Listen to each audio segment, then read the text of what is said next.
On August 15, 2006, the world lost someone irreplaceable.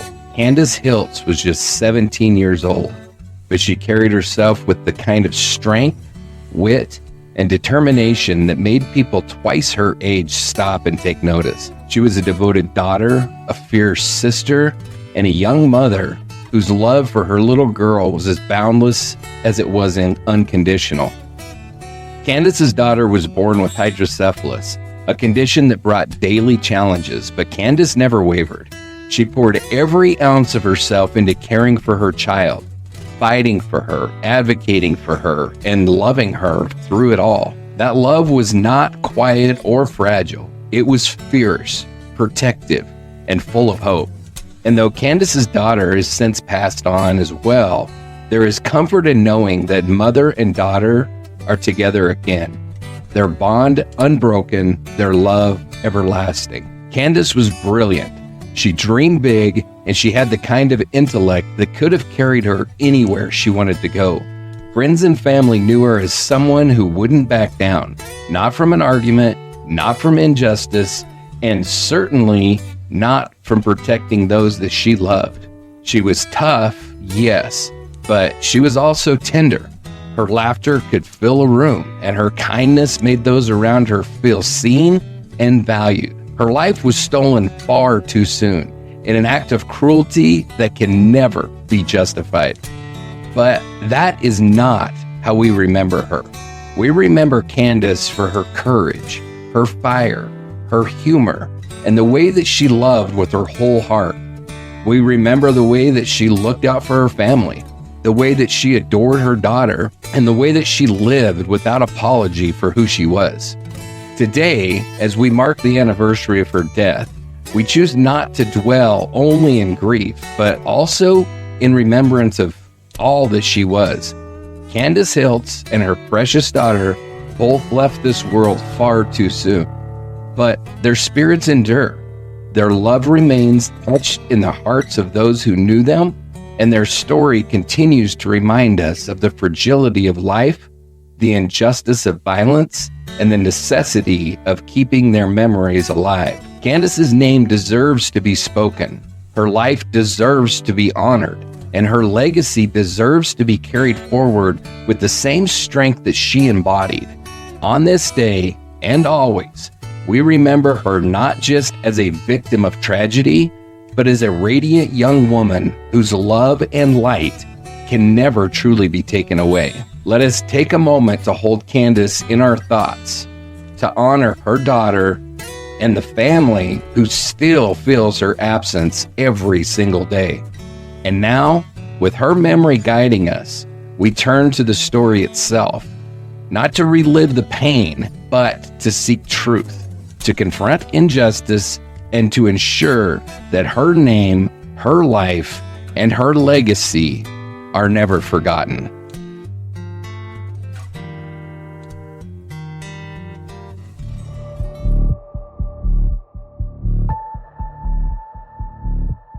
When detectives arrested Robert Charles Browne in 1995, they believed that they were closing one case, one murder, one fingerprint, one young girl taken from her home and left in a ravine. But they weren't just solving Heather Dawn Church's homicide.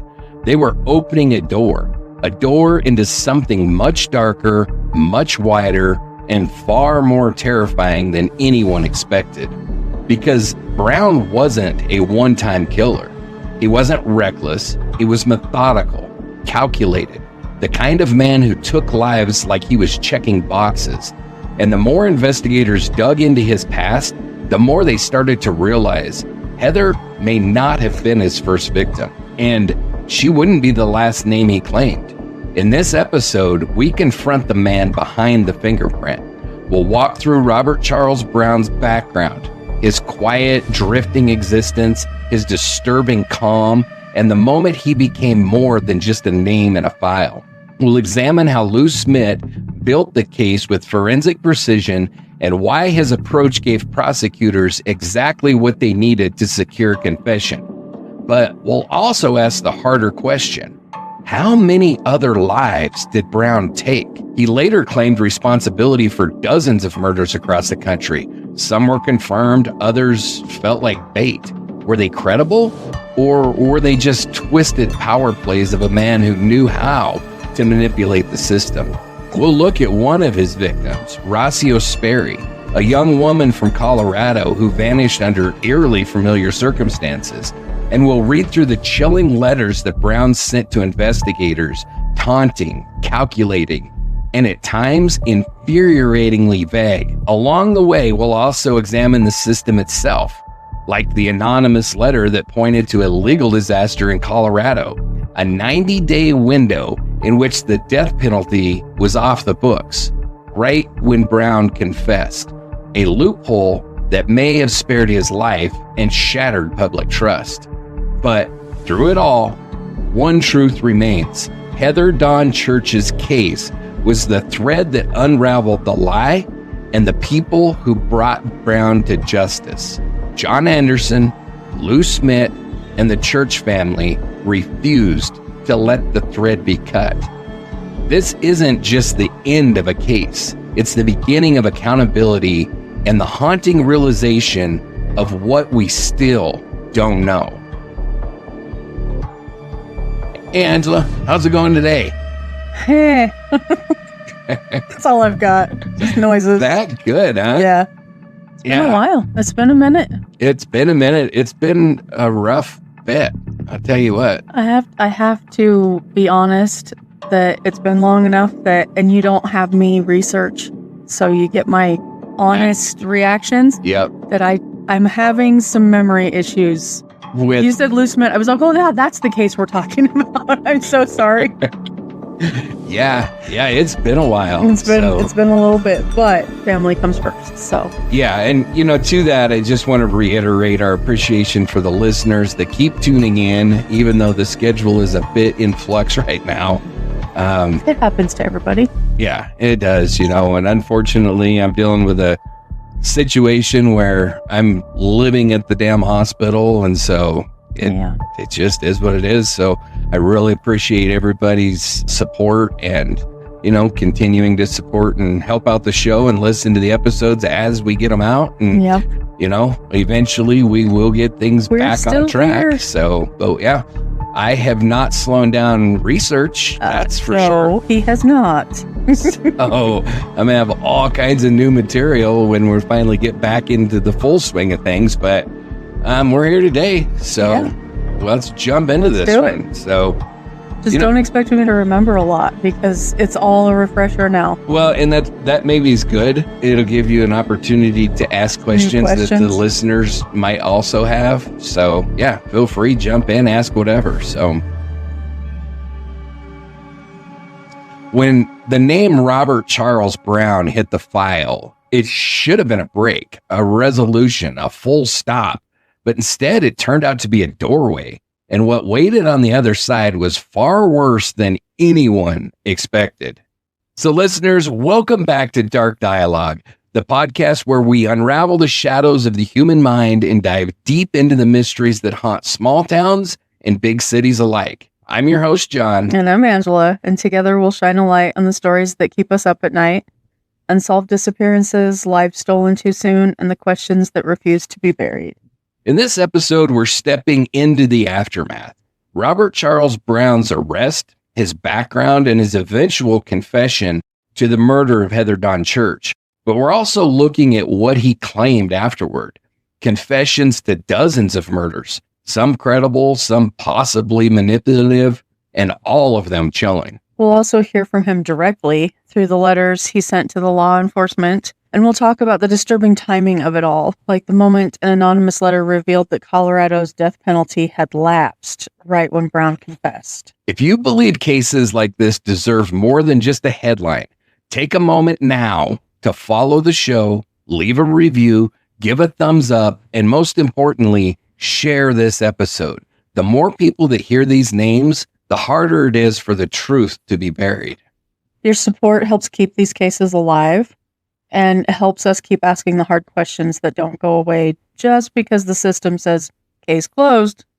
And one thing that I did want to mention before we jump into this episode that I completely spaced out at the beginning, but we have a whole new website and it's still under construction, but it's all redesigned and you can find all of our episodes there and all kinds of cool stuff and more cool stuff coming. So nice. Yep. Check out the new website. John's been working hard. Yeah, I've always got something going that I get myself into and say, what in the hell were you thinking? But, but with that said, Do you ever answer yourself? Oh, yeah, I always answer myself. So what were you thinking? What was I thinking when I did this? I thought it was not going to be as freaking difficult and cumbersome as it actually turned out to be. This is your life, though. It is. Okay. But the cool part about it is we moved to a different host, which allows all kinds of really cool stuff to happen. So we'll be able to do a lot better than just the generic website that we had before. So I'm excited about it. Yeah, it looks good. Thank you. You're welcome. So with that, this is Dark Dialogue, and this is The Forest Kept Her Silence. All right, so, just the quick recap, because it's been a little bit. We've got, Heather Dawn Church went missing when her mom took the two brothers out to the Boy Scout meeting, and she was going to the parenting group at the church, and Heather Dawn Church disappeared, and the case pretty much went cold right from the start. Then her body was found a couple years later outside of Colorado Springs, about 40 miles from where she was taken from. And then after that, it pretty much went cold again. And so John Anderson, who had worked for the Colorado Springs Police Department for quite a long time, made the decision to go ahead and run for sheriff earlier than he had expected to, specifically because this case had been mishandled, frankly. And on making the decision to do that, he reached out to his friend and mentor, Lou Smit, and asked him to join him at the El Paso County Sheriff's Office if he won to become his chief of detectives. Right. Okay. Which Lou agreed to. Anderson won the election, became the sheriff, and Lou Smit came over, dove into the files, found the fingerprint, and realized that it hadn't been submitted to 92 different places. Jeez. Resubmitted it to all those different places, got the fingerprint, and found this asshat who was Heather's neighbor. I've missed that. Asshat? Yeah. Yeah. Well, you can always rely on me for that word. Just text you. Hey, can you just say asshat real fast? Yep, exactly. Yeah. So that's kind of where we're at right now. So this douchebag has been arrested and we're moving on from there. So that's just a quick recap of where we're at, because it's probably not been as long since the listeners listened to the episodes as it has since we recorded the episodes, but just in case. I feel capped. We're good. Perfect. So Robert Charles Browne was born October 31st, 1952 in Casada, Louisiana. And yeah, when you go to Louisiana, you got all kinds of words that you can't freaking pronounce. That doesn't sound like one of them, though. It sounds closer to Mexico, doesn't it? I'm probably saying it wrong. Am I being stereotypical? I'm sorry. Well, not really, because if it was Mexico, it would sound more Spanish, which this does. Louisiana definitely has a more French influence. Oh, so maybe it's Cashad? It's Cousatta.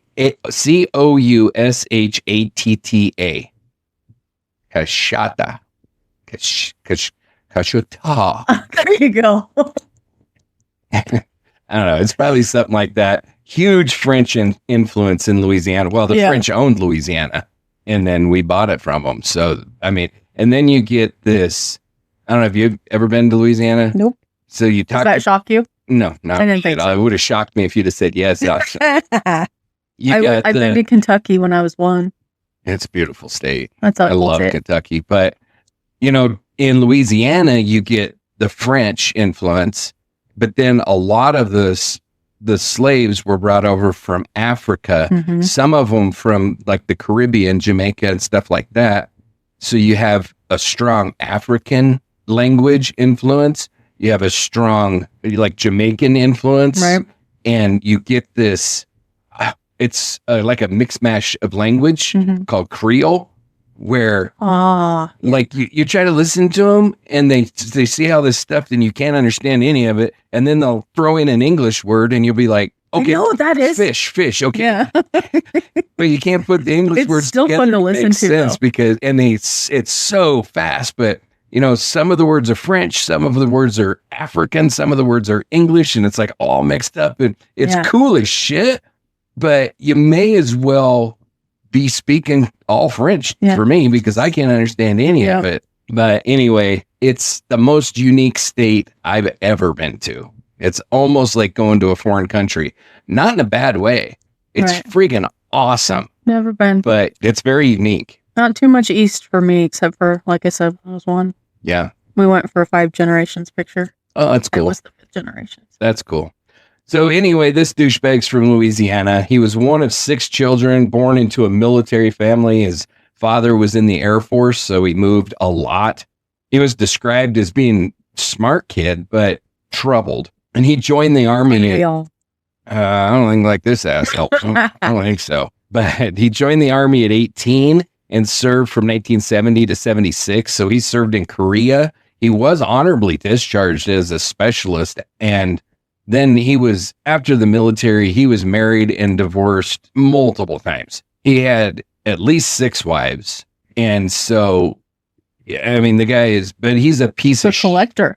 he's a piece of shit is what he is. So kind of his MO is he wines and dines them. He's sweet and caring and all this shit until he gets a ring on their finger. And then he just beats the piss out of them on a regular basis. And I'm One of those. I was going to say for no reason, but I mean, it sounds like there could possibly be a reason to beat the shit out of your wives, but there's not. But I mean, Thank you for clearing that up. it was so weird. It's like the one woman said, you know, he like pulled into the drive and she was outside and he just started beating the shit out of her. Like he wasn't necessarily mad that she'd done anything or I mean, it was just like he just came home and took out his aggressions. If he had a bad day, he just come beat the shit out of his wife for it. I mean, the guy was a total piece of shit. Asserting control. It's like these asshats that kick their dog when they come home if they have a Right? bad day. You know, it's just, I can't understand it. But that's the kind of piece of shit this guy was. Fair warning. I see you kick a dog. I'm going to kick you. Just saying. If I see you punch your wife, I'm going to punch you too. So, yeah. I might not do that because I'll Equally. probably get hit back, but I will kick you if you kick a dog. He worked odd jobs. He worked as a tree trimmer, a handyman, a delivery driver, a florist. And A florist. yeah, Why am I shocked by that? yeah. And he had a criminal history. 1980 for vehicle theft. He was convicted in Louisiana, which, as it turned out, was the source of the fingerprints that would be matched by the El Paso County Sheriff's Office. So really glad that he got busted for stealing a car. Good job, Louisiana. Then he had all kinds of minor offenses, multiple different thefts, assaults. And he moved to Colorado in the 1980s. He'd also lived in California for sure. He just kind of, I mean, I think we all know these pieces of shit that just have really no drive, no We do. ambition, no direction in life. And they just kind of float through, hurting as many people along the way as they possibly can. That was this piece of shit. And so, but he lived in the Black Forest area near the Church family by 1991. His personality is described as being quiet, reclusive, manipulative, and he claimed that he had some divine I mean, the guy's a freaking Fruit Loop, like some divine inspiration for killing people. Of And course he did. according to him, That woman in Canada, God told her to. yeah, according to him, he has an IQ of 140. I couldn't find like where he'd actually ever had an IQ test. So I can't confirm that, but according to him, he has an IQ of 140. So he's Oh, and we believe him 100%. 100%. He wrote poetry. He read the Bible What? obsessively. Oh, you'll hear some of his jacked up bullshit poetry later. Oh, I cannot wait.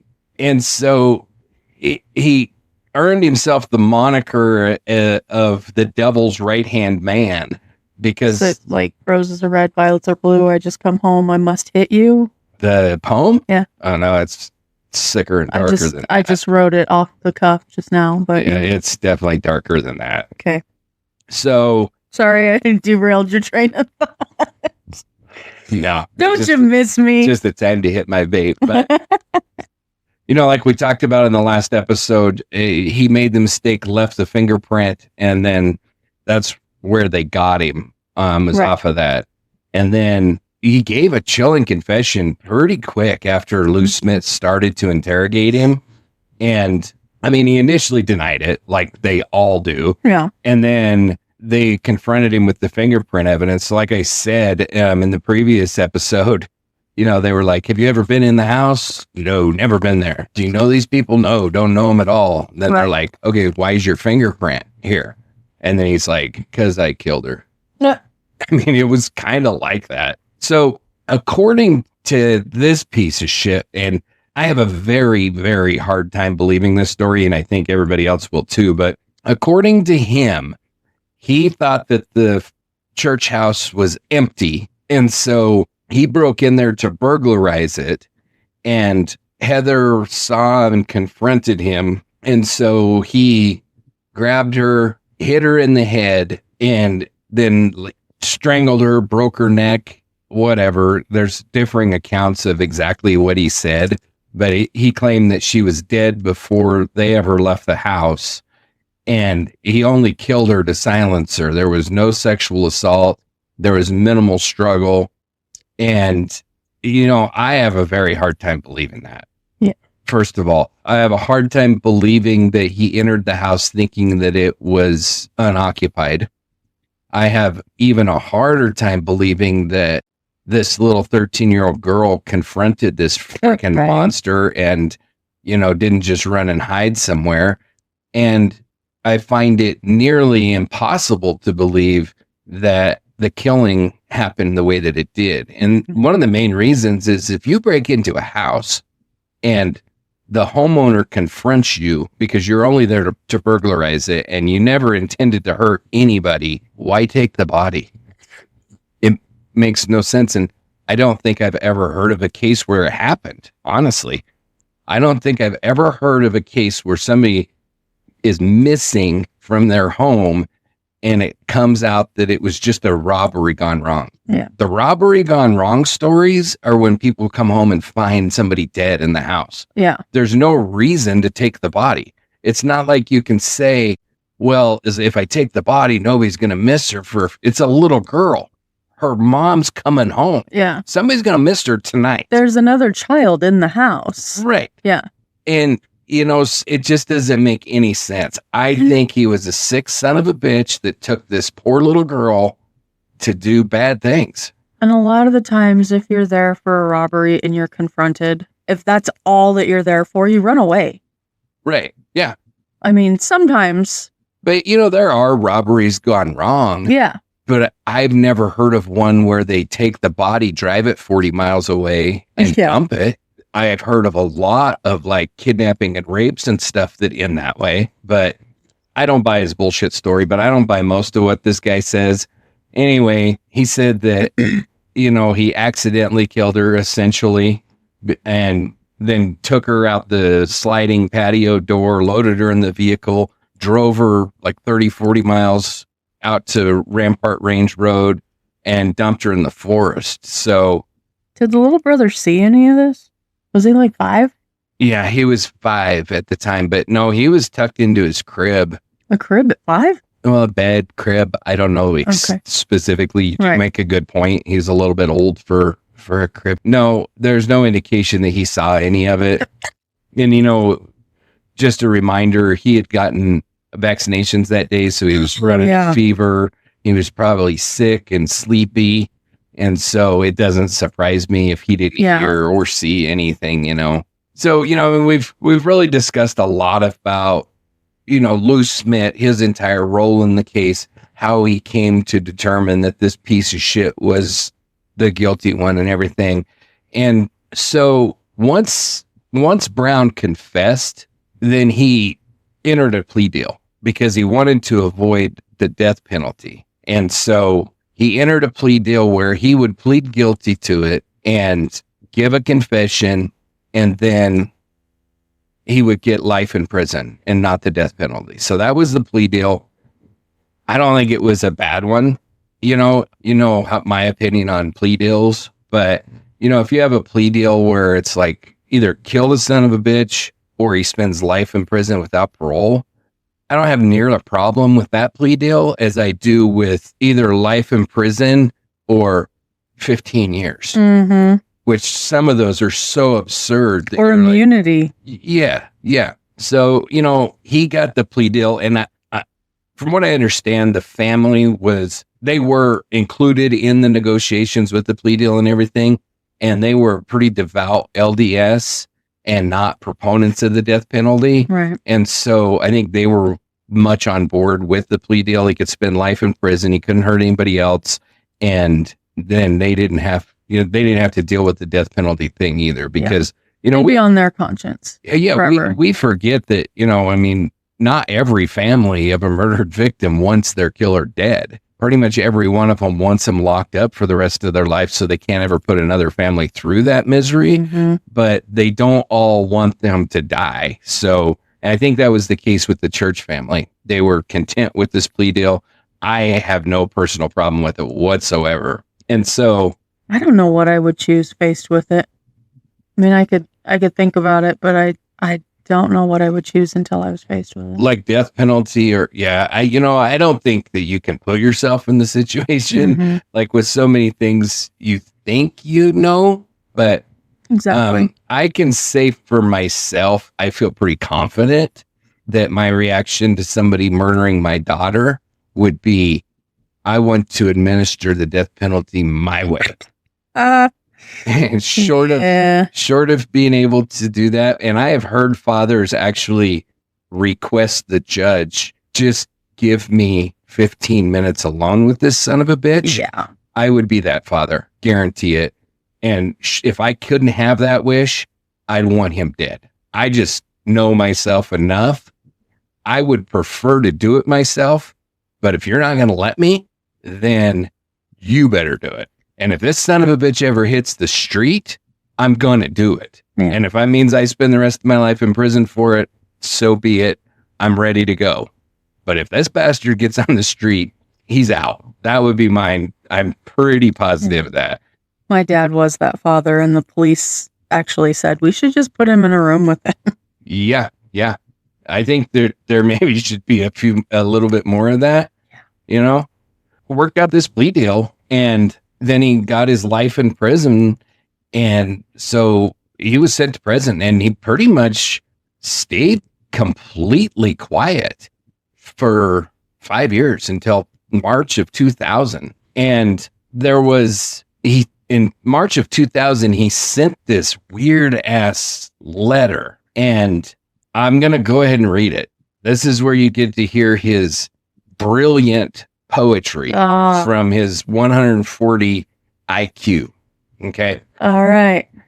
In the murky, placid depths, beneath the cool, caressing mire, lie 7 sacred virgins in tombs side by side. Those less worthy are scattered wide. The score is you 1, the other team 48. So when investigators got this, what they figured was either one of two things. Obviously, the ending of the letter says the score is you 1, the other team 48. Well, the 1 is Heather Don Church. Yeah, they found one. He's been convicted of that one. The other team 48 either means he's killed a total of 49, including Heather Don Church, or where was I going with that? There's 48 more they don't know about at all. Yeah, I mean, he gives like these different numbers, right? So he gives 7 sacred virgins. Yeah.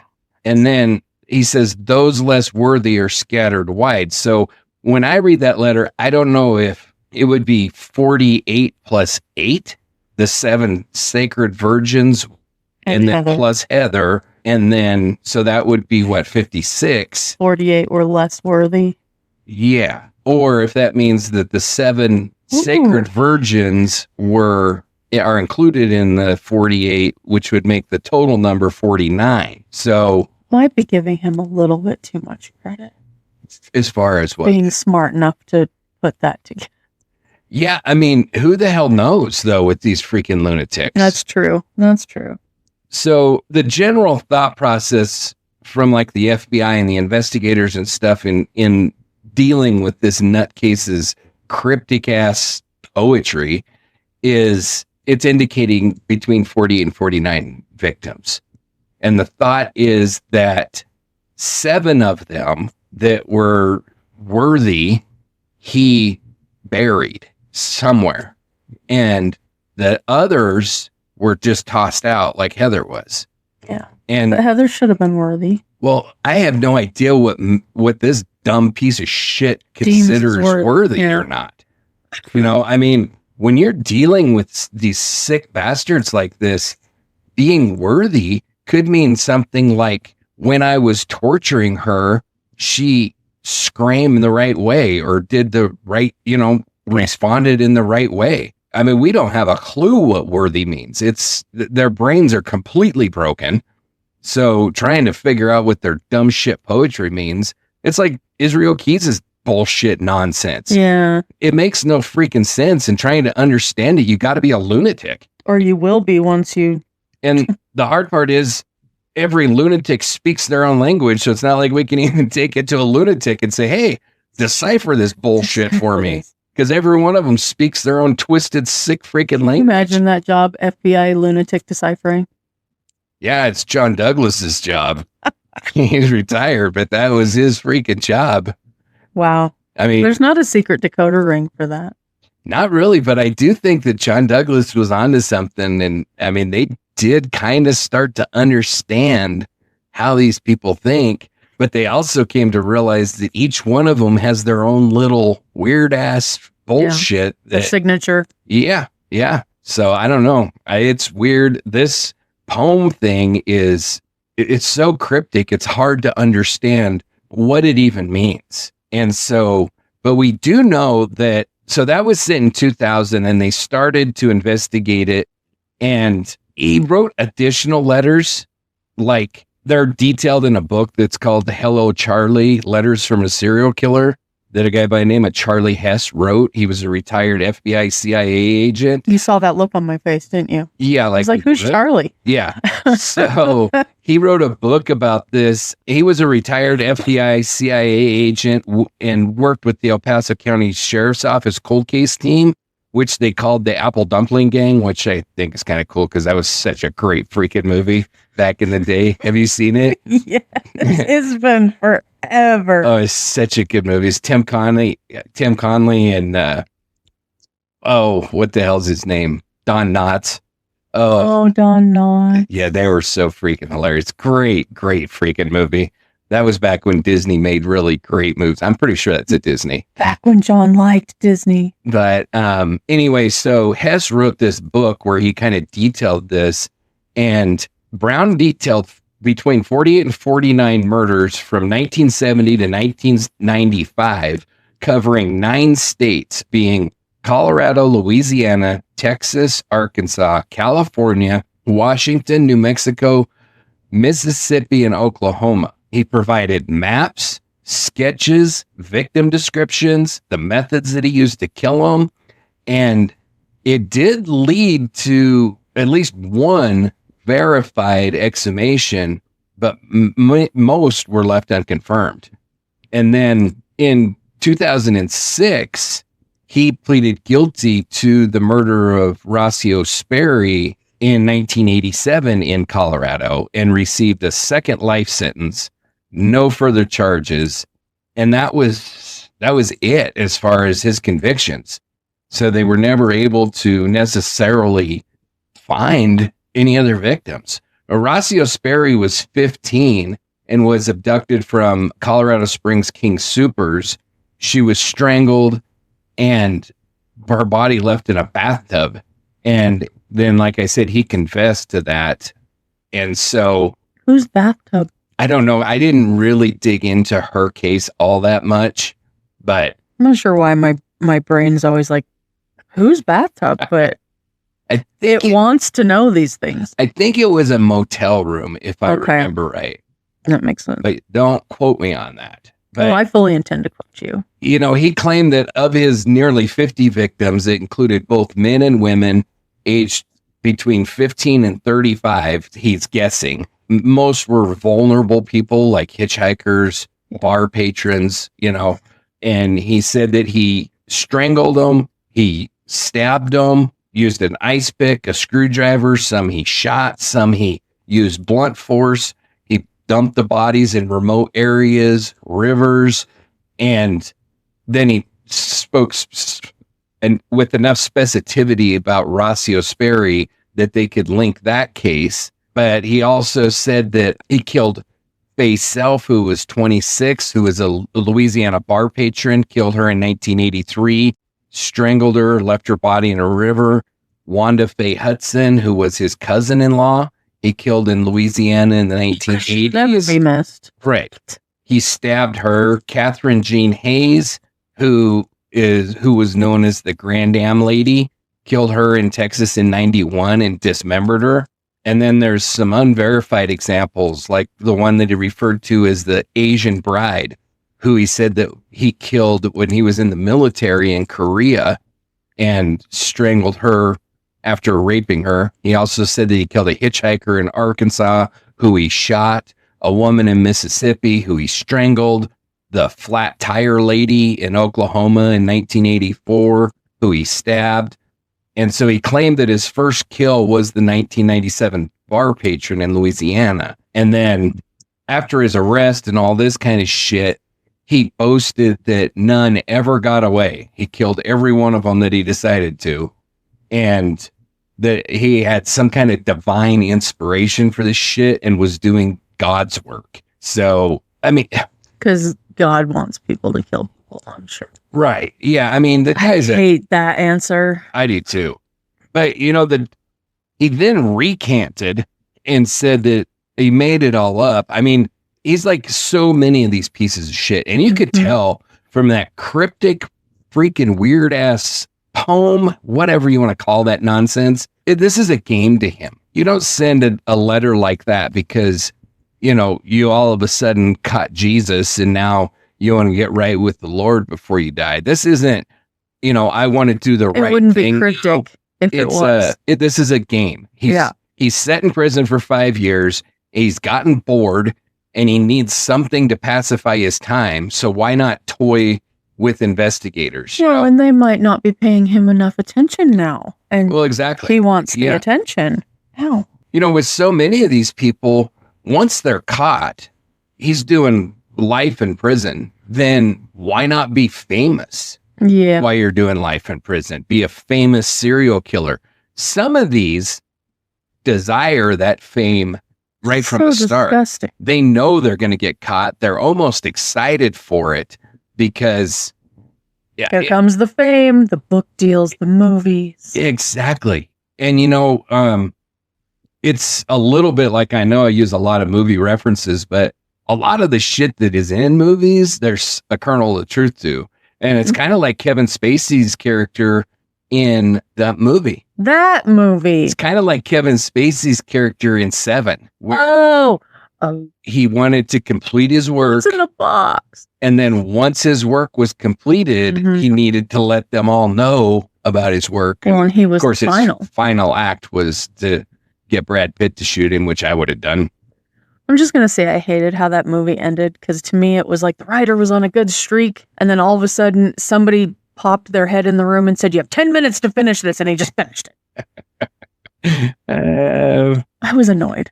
I'll watch it. You would have had to have had a whole part 2 to go much further into that movie though. But it can be a lot like that. Like their work is completed and now they want the whole world to see this great thing that they've done. And they want to be part of the tableau. Right. Yeah. Or it can just be absolute bullshit. Like what's his name? Damn it. I don't remember. I can't think of it. But he was this moron in Texas that once he got busted, he freaking confessed to everything. He confessed to like 150 murders. Every time a detective would come in, he would be like, yep. And he was really good. He was almost like a palm reader or a fortune teller or whatever.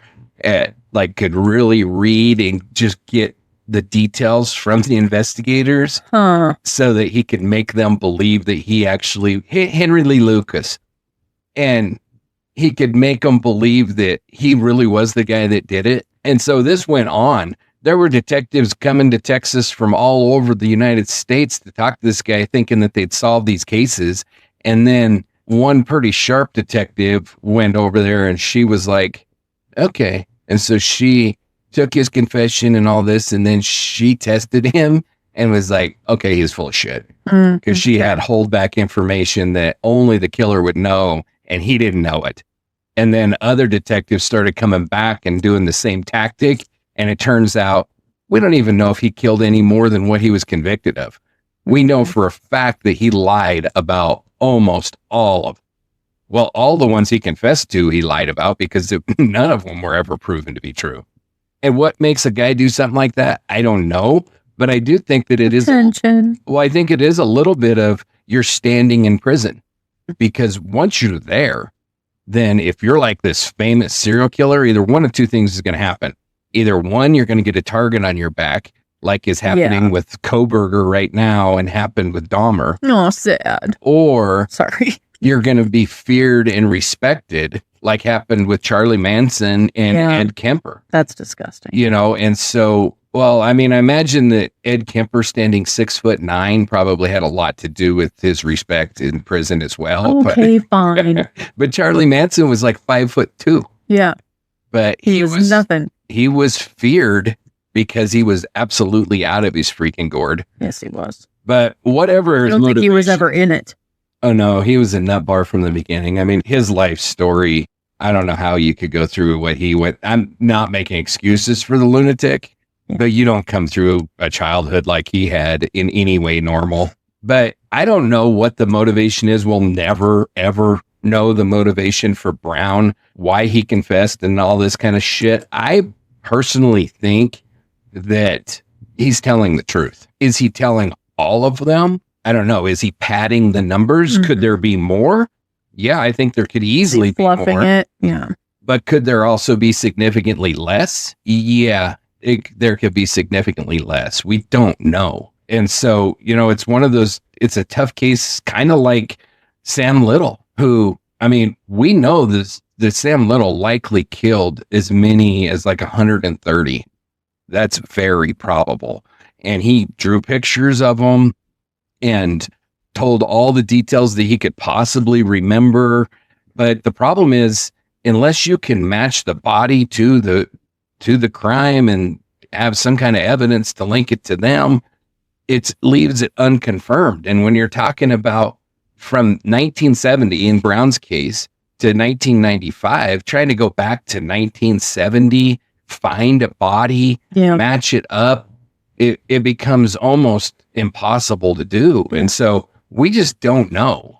But we know the guy's a killer, and we know the guy definitely killed at least 2 because he confessed and was sentenced for 2. But, you know, like his ex-wives are positive that this piece of shit was killing people in Louisiana before he left there. And I mean, he is an absolute animal. So do they know from like looking back, or do they know from experience? And can they get in any trouble for knowing these things and sitting back? I mean, I realize they were being abused, but. Well, we'll address the second part of your question first. Could they be in any trouble? The answer is likely not. I mean, if they had specific details or were involved in some way in the murders, yes. But in this particular, or aiding and abetting after the fact. But that wasn't the case at all with that. When I say that they knew he did, I don't mean that they actually had evidence that he did. They didn't see it happen. He was just such a freaking abusive, evil lunatic to be married to that they were certain that he was out hurting other people. You know, I mean, he would, like a couple of his wives, he strangled unconscious. You know, I mean, he was so violent. The one that I said just grabbed her and beat her just because. She said that she was bruised head to toe after that beating. Like, he got her on the ground and was kicking her. And I mean, just extraordinarily violent assaults on his wives. And so you go through something like that, and then they say, well, he killed somebody, and they're like, oh, I'm sure he killed Gotcha. people. I'm sure he killed a lot of people. Yeah. And so it wasn't necessarily, at least in this case, it wasn't necessarily that they actually knew for a fact that he did, but okay. I'm on the same page now. Thank you. yeah. So then the next thing that we need to talk about is another piece of shit who is out there, hopefully listening to Lack of those. hopefully listening to this podcast. And if you are, come find me, you son of a bitch, because I got a bone to pick with you. So the Colorado death penalty was enacted in 1974 after Furman versus Georgia, which is, I mean, there's a lot of nonsense with the death penalty, and maybe you don't know, maybe you do know, but the Supreme Court made the death penalty illegal everywhere in 72. And then I think in 74, that decision got reversed. And if I'm off on my dates, I apologize. I didn't research this. It's just pulling from memory. But they did make it illegal and then reversed it. That's why people like Charlie Manson weren't executed, because he was sentenced to death pre-72. Gotcha. And then once they reversed it, so they made it illegal. So all of those death penalty cases in the entire nation were converted to life sentences or lesser sentences. Most of them became life. But then when they changed it back, they didn't go back and say, okay, now we're going to go ahead and kill you. They just left them. Grandfather. I'm pretty sure that the Supreme Court ruled in that case that they couldn't then go back and kill the ones that they, Damn it. I mean, I don't agree. I kind of agree with that part of it, just from the humanity aspect. I was being facetious. We're going to kill you. We're not going to kill you. We're going to kill you. We're not going to kill you. I have a problem with that right now with the way we handle the death penalty. You know, I kind of would like them to live in that constant state of, I have no idea, because that's the torture that they were inflicting. So this is true. But for me, it's very clear cut. If you're going to have the death penalty, then execute it and use it. And if you're not, then don't. But this nonsense. Does that make it sadistic of me that I'm like, oh, we could kill you today. Maybe not. This nonsense maybe tomorrow. Of like sentencing somebody to death and then they live for 72 more years. Right. I mean, we just had the case, it was a couple weeks ago in one of the southern states. I can't remember, but you know, the guy fought execution because he had a pacemaker and they didn't know how the drugs were going to affect the pacemaker and all this shit. And now his legal team is getting the pacemaker records to analyze whether it affected, but what does it matter if it affected him if he was death penalty? Oh, I could give two shits, but my point is he didn't have a pacemaker when he was sentenced in, I believe it was like 1980. It was definitely in the 80s. He didn't have a pacemaker when he was sentenced to death then. So if they'd have killed the son of a bitch when they should have, instead of waiting 40 years to do it, we wouldn't have this discussion about, do I think that it's cruel and unusual to execute somebody that is a feeble 80-year-old man? Yeah, I could say I don't really like that. Like, kill the bastards when they're young and spry and 25 and just got done doing their shit. Well, you know, the taxpayers paid for that pacemaker and I want it back. Yeah. Well, it costs so much to house these people for 40 years. To end it with an execution is dumb as shit to me. If you're going to execute people, execute them. Just, yeah. If you're not, don't. However, like we've said, make sure they really deserve it. Absolutely. And I believe that they deserve their appeals and everything. And I am not a huge death penalty advocate. Like, I don't. No, I realize I just sounded like I am, and I'm not unless it's warranted. But I don't come down like if we just did away with the death penalty, I wouldn't necessarily agree with it, but I wouldn't necessarily have a huge problem with it either, because the have to build 15 more prisons. Well, the issue is we kill so few. That's true. I mean, maybe 10, 12, 15? Probably, I can't imagine that we kill more than... Quite a few recently. I can't imagine we kill more than 20 a year in the United States. Yeah. Definitely, I don't think we kill 100. it has no impact whatsoever on the prison system. And they're already housed for 20, 30, 40 years before their execution. So to me, it's just pointless. It's pointless. Can we just send them to where they do the Naked and Afraid episodes and just leave them there and I don't care. just let them fend for themselves with the anacondas and the wild boars? And Yeah, I don't that's care. how I feel. I don't care what they do with them. But and we save our taxes to, you know, fix roads and shit. Yeah, let's do that. But so anyway, we have this situation where John's trying to keep me on track. and I'll try to explain this the best that I can. But so the death penalty was enacted in 1974 after Furman versus Georgia. But it was rarely used. This is in Colorado. One execution between 1967 and 1997, a guy by the name of Gary Lee Davis. And then the death penalty was abolished in Colorado completely by Governor Jared Polis, who I'm not a fan of, in 2020. So there is no death penalty in Colorado currently. But the Colorado statute required prosecutors to file death penalty notice within 63 to 90 days post arraignment. And if that was missed, it barred them from ever being able to seek it later, even for new crimes. One of the most dumbass freaking statutes I've ever heard of in my life. Who would do that shit? But Apparently that guy. Colorado did it. Well, it was Colorado legislatures that did it. So the DA didn't file for Heather in 95 because they had this plea deal. And so he went with the life sentence without parole. And then because of that, then when this piece of shit was then later convicted of Rocio Sperry's murder, he wasn't eligible for the death penalty, but he was sentenced to death. And then the son of a bitch who is welcome in my office right now to have a conversation with me is the anonymous piece of shit asshole that wrote an anonymous letter to Browne explaining this loophole in Colorado law, which then Browne exploited to get out of the death penalty. And let me tell you what, if you're a son of a bitch that is so in love with a almost certain serial killer, but I don't even give a shit if he never killed anybody else. If you're so in love with a piece of shit that killed a 13-year-old girl, oh shit, you need to be in there with him. I'd strap both your asses in the electric chair side by side and pull the switch on both of you together.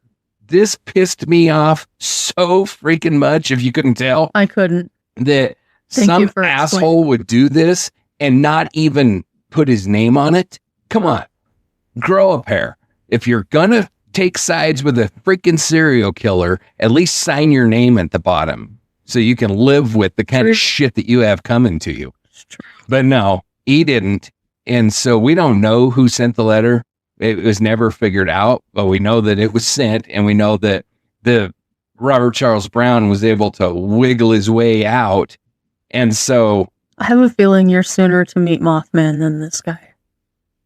You're probably right.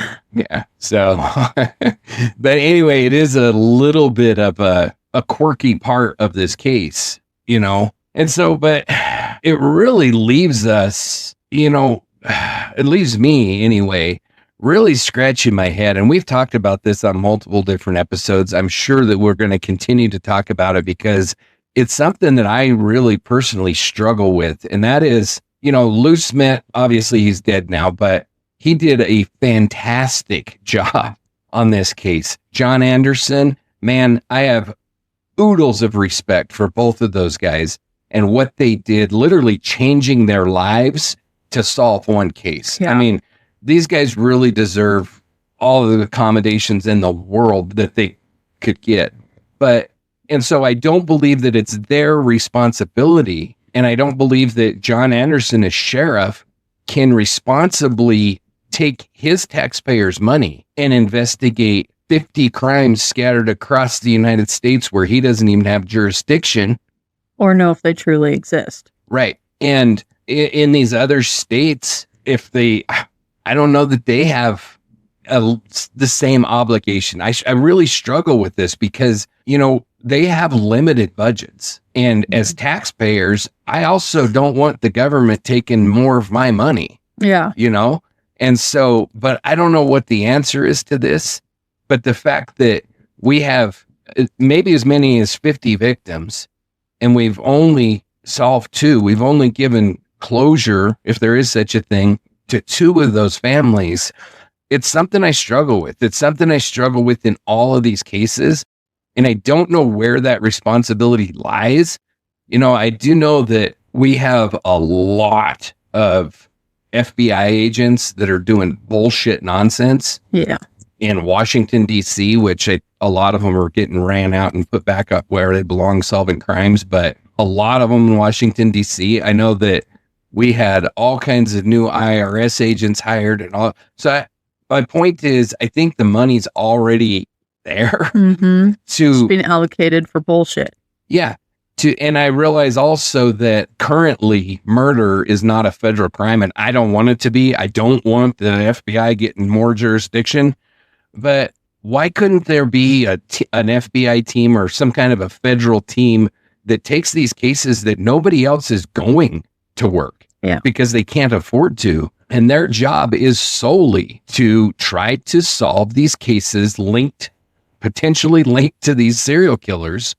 You know, cold case units have their place, and that needs to stay local. And if they want FBI help, then they can call in and ask for help. But you have a case like this, and it's not the only one. We've got, you know, I mean, Israel Keys, but that is handled by the FBI. But there's so many of these cases.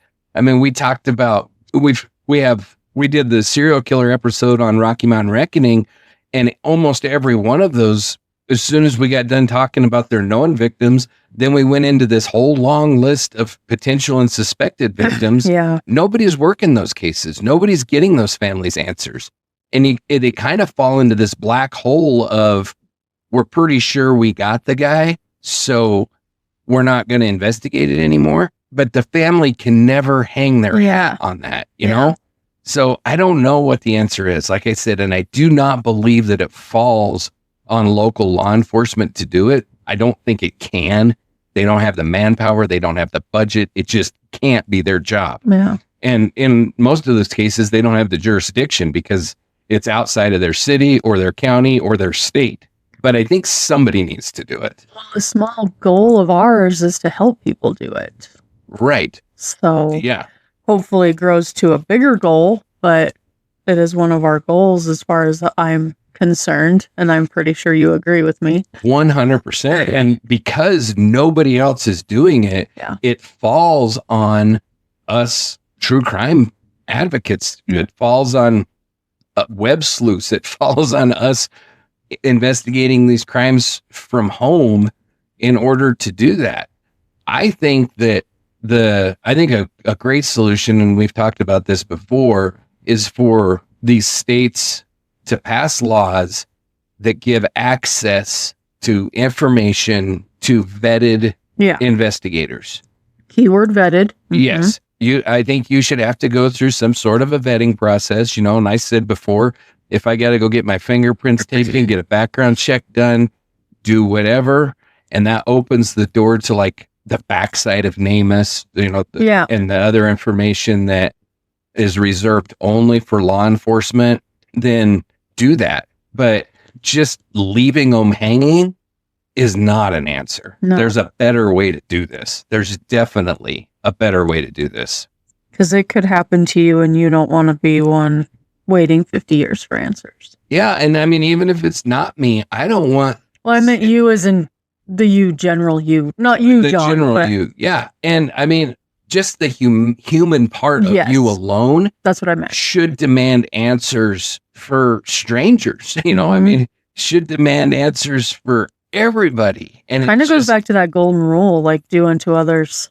Yeah. You would want somebody helping you. Yeah. So if you can help somebody, help them. Absolutely. You know, and it goes back to something that in a lot of places we've lost in this country. And I will say that in the true crime community, it's the one place where it still is alive and thriving. Yeah. And that is... Which is an odd thing to say. The true crime community is chivalrous. But it's Really? one of the few places. I mean, it used to be that, if a man, was a murderer or something like that running on the loose, the townspeople got their guns and went out Would go lynch him. or well, at least protect the town. Yeah. When Charles Starkweather was on his murderous spree, the people all across Nebraska and the southern part of Wyoming, they literally were on the roofs of buildings with their guns protecting the town in case this animal drove into town, and they were going to take him out. That you talk about the Dalton gang, which we're going way back, but when the Dalton gang went in to rob that bank in Missouri, I can't remember the name of the town, the townspeople were ready for them, and they put an end to the Dalton gang. There needs to be a little bit more of that, I think. Well, but this is where I'm going, is this is in the true crime community is one of the few places in society where this still exists, where we as a group, collectively, the true crime family, listeners, creators, all of us working together, we're one of the few groups that are like, I don't have a clue who Star Valley Jane Doe is, killed in 1972, but by God, I want to find out. Yep. And or the online neighborhood watch. We do this, but there's thousands of us out there. Everybody's kind of doing their part, which it's a really neat thing to be a part of. And they make a huge difference. Online sleuths, the responsible ones, which we've discussed, but those that act responsibly have done so much good for families, for the victims. I mean, there has been multiple cases solved by podcasters and by crowdsourcing justice. And, Sheila Wysocki, she was... Oh, yeah, we love her. She was pretty much responsible for solving the murder of her roommate. It's just, there's been so much of it. And I think that it's absolutely awesome, but it's one of the few places that exists. And that's why, like the Dark Dialogue Collective, Dark Dialogue Adoptive Victim Program, it's all geared towards that. It's all geared to capturing that and just kind of wholesaling it into one place where information can be shared amongst people. A lot of that happens on Reddit too. Yeah. But it's just, I think the community's out there. I think that we have enough people that are willing to do it. We need the government to get the hell out of our way. Yeah. It's a really easy way to be part of something special and make a difference. It is. And, if, for all the true crime junkies, which probably most listeners of us are, I think every true crime junkie feels the same way. Every one of them I've ever met does. Yeah. And that is one. If I could solve one case, if I could help one family, then I would do anything. I've done my job. I would do anything to just have one that I helped, And so I know that we've talked about that many times, and I'm not specific. I would like to, I'll take any of it. Find one missing person, identify one identified person, or put one piece of shit in prison. Like, I'll take any of it. All of it's a win. I'm not picky. It truly is. It truly is. I want names for Jane Does because that just breaks my heart. I know. It just breaks my heart. It just drives me nuts that some of them aren't even Jane Does. They're just numbers. And that is thousands. That is not what any of us humans are meant to be. Yep. I mean, when you dive into NamUs, so many of them are just known by their NamUs number, which is always a UP for unidentified person. Yeah. So it's MP and UP on NamUs, but it's like MP or UP 7462, or that's it. And it's just tragic. It's tragic is the word I was going to. And then so many of them, well, not so many, all of them have no story. That is incredibly sad. It's really sad when we have an unsolved case and we don't know what happened to them. But it's even more sad when we don't know who they are. Like, nothing. We don't know what happened, where they are born. We don't know where they went to school. Their entire existence. Who's looking for them? Yeah. Their entire existence on this planet has been erased entirely. Yeah. That is tragic. Except for a bedroom somewhere whose parents have kept it exactly how it was when they left. Right. Yeah. Yeah. It's so freaking sad. But we got off on a big tangent this time, but we did. But that is the Heather Dawn Church case. And that's pretty much where it ends. You know, we know that John Anderson went on as the El Paso County Sheriff, and then he retired. And then Lou Smit, he went on, obviously, to be invited into the John Benet Ramsey case, where he really rose to fame with that case and all the work that he put in on that case. John Anderson kind of gets, he doesn't mind this. I think it's how he prefers it, but he doesn't get near the credit on that with the John Benet case, because it was Lou's baby that Lou kind of handed off to him. But John Anderson is still actively working that case today, along with Lou's children, who have maintained his spreadsheet. And we talked about that. And he too is another person who can walk through this door just because we want to shake his hand. John Anderson? Yeah, 100%. And it's like not only inviting people we want to yell at. No, absolutely not. I just want to make that clear. It's like I think they did like a nonprofit type thing or something like that, but there's a group of investigators working with Lou's children. I remember you telling me John Anderson, and they all are working together to try to solve this case. And so, yeah, hats off to them for sure. And then, you know, Lou Smit, I don't know if... No, it's not a big gesture, but I kind of want to send him a gift basket or something. Like, thank you. I don't know if I'm unique, probably, or if Lou Smit's name is recognizable to everybody else as it is to me. I don't know. Had you heard of him before? It sounded familiar, but I could not pinplace where from until you said John Benet. Gotcha. Obviously, it wasn't Heather Dawn Church, but when you said John Benet, I was like, oh, okay, that makes sense. Yeah. And then I've mentioned throughout this, but John Anderson wrote the book, which was published in 2021. And the name of the book is Lou and John Benet, A Legendary Lawman's Quest to Solve a Child Beauty Queen's Murder.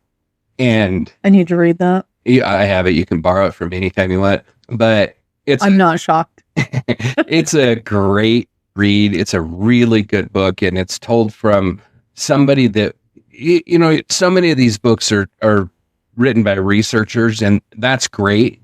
I've nothing against that.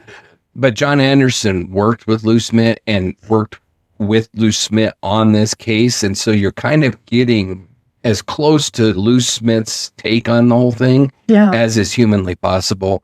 Told from a guy that really admired Lou Smit, but I don't think that he also doesn't like bullshit. He doesn't sugarcoat things or anything like that. He just tells the true story. So it's a great book. It goes into a lot of his personal history, John Anderson's history, and kind of how he came up in the ranks. He talks about Lou Smit. He talks about their friendship, and then obviously then spends a lot of time. But one of the really cool things is he's produced all of Lou Smit's drawings and everything of the crime scene.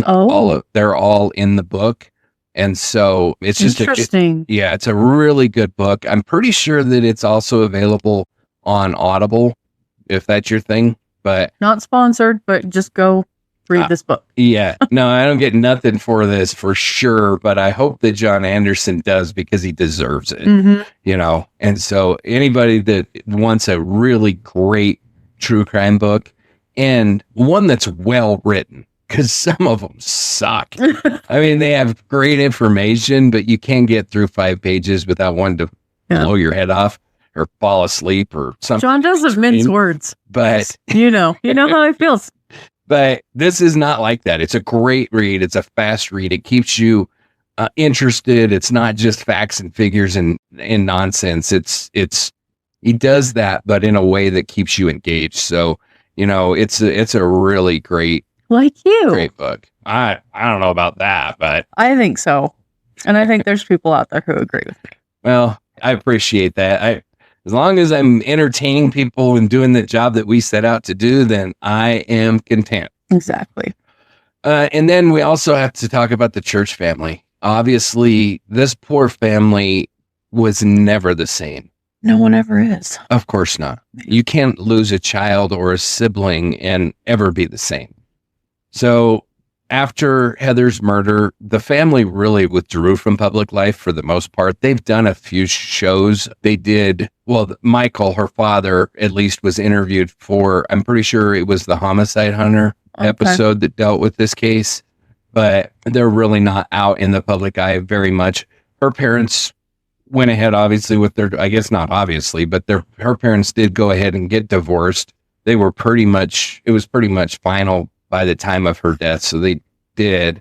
And then her brothers, they grew up and they dealt with all of this nonsense. Well, I don't really know much about them. And like I always say, I don't want to. I hope they're living a happy life, unburdened by this as much as possible, If they want us to know, they can reach out. Absolutely. Yeah. And the family has spoken publicly only a few times, but when they have, it's always with grace and quiet resolve. They've thanked Lou Smit. They've praised John Anderson. They've honored Heather, not just as a victim, but as their daughter, Right. And I think so many times all of these victims are boiled down to the last horrible thing that happened to them, and their entire lives are forgotten about. So I think it's really important. That's why I'm really passionate about the victim tributes that we have on the website, where I focus very little, almost none on the crime, just a brief overview of the crime, but focus on the victims and their lives and what a gift they were to humanity for the time that they were here. And I think that's important as we tell the stories. That's why when we do these episodes, we try to tell a little bit about their family lives and stuff like that, because they're way more than the last. And the horrible thing. Yeah. Yeah. So many times you're talking about victims from anywhere from, babies all the way up to 90-year-old people who were remembered for something that lasted minutes, or in terrible situations, days or something, but just a small part of their entire lives. And I think it's important that we remember that they're more than that. So Robert Charles Browne thought that he could count on silence. He thought that drifting from state to state, hiding behind routine and discarding victims in forgotten places would keep him invisible. He thought the system was too slow, too overwhelmed, too indifferent to ever catch up with him. And for a while, he was right. But silence has a limit. And in Heather Dawn Church's case, it ended with a fingerprint. It ended with a man like John Anderson who refused to forget. It ended with a detective like Lou Smit who knew how to listen to what the evidence was trying to say. Browne didn't confess out of guilt. He confessed for control. He dangled names, hinted at numbers, claimed he'd killed dozens. And maybe he had, but behind every confession was a deeper cruelty, the manipulation of truth, the exploitation of grief. He was the kind of man who believed that the world would never catch up to him. But Heather did. Her name was the one that broke the silence. Her case was the one that exposed him. And in doing so, she gave voice to every victim who never got a second look. Lou Smit would go on to chase another shadow, one that still haunts Boulder to this day. And when his time came, he passed that work to the only person that he trusted with it, John Anderson. Two men bound by truth, by evidence, by a shared refusal to let cases grow cold without a fight. And the Church family, they never got their daughter back, but they did get truth. They got the name and they got the answer that they were owed, even if it took years longer than it should have. So many cases don't end with justice, but this one did. And it happened because someone chose to speak louder than the silence. So we've spent the last 4 episodes telling you about Heather Dawn Church. We told you how she was only 13, how she disappeared from her own home, how a fingerprint cracked the silence. We told you about the detective who found her, the sheriff who wouldn't give up, and the man who finally said her name and admitted what he had done. We told you about justice, about failure, about resilience. But before any of that, before the case files, before the news footage, before the headlines, Heather was just a little girl. She loved art. She was quiet, but not shy. She was thoughtful, patient, the kind of kid who noticed when others were hurting, the kind who didn't mean to be the center of attention, to be the center of someone's world. Heather was the oldest child in the church family. That meant something.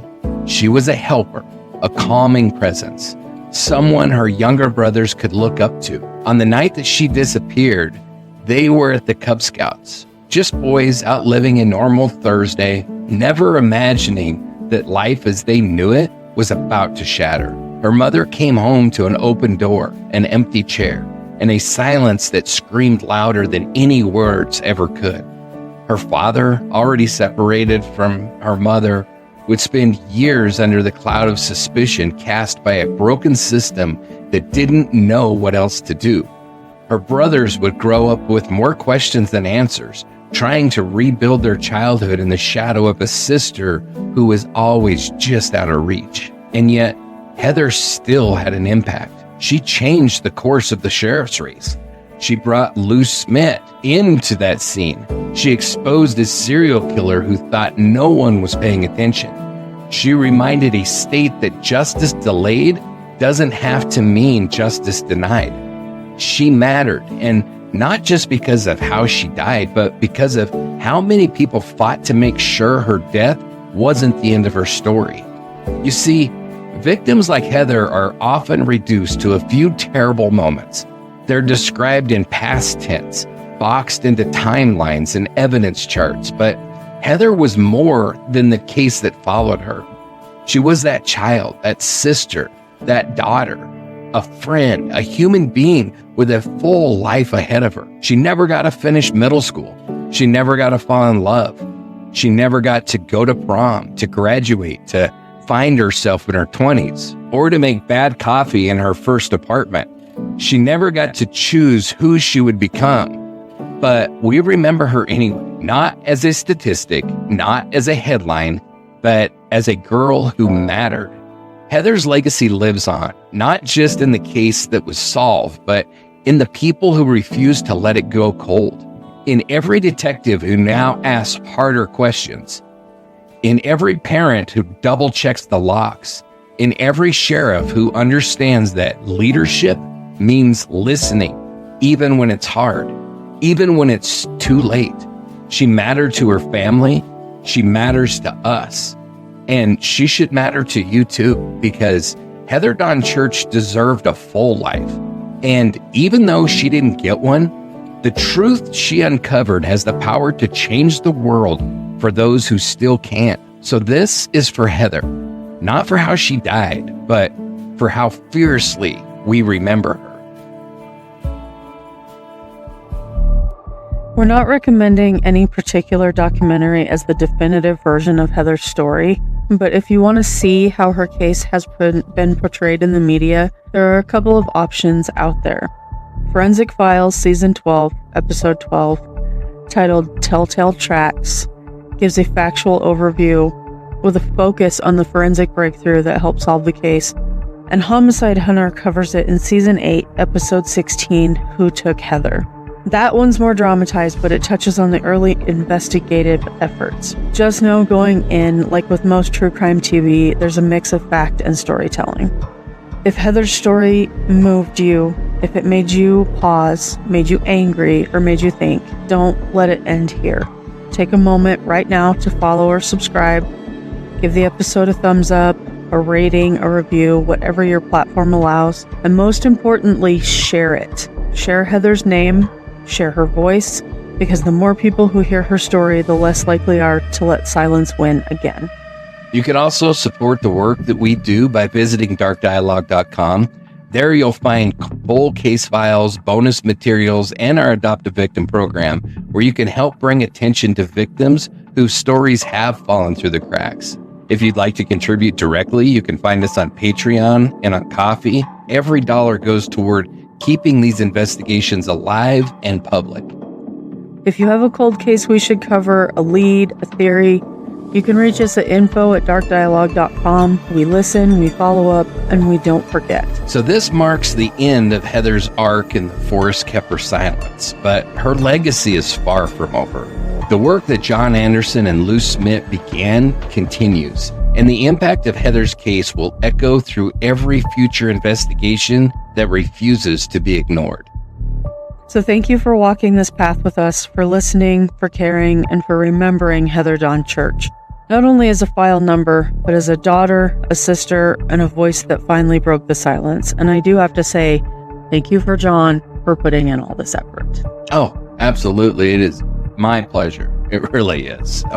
So listeners, this is Dark Dialogue. Keep listening, keep fighting, keep telling the stories, and remember, keep the dialogue alive.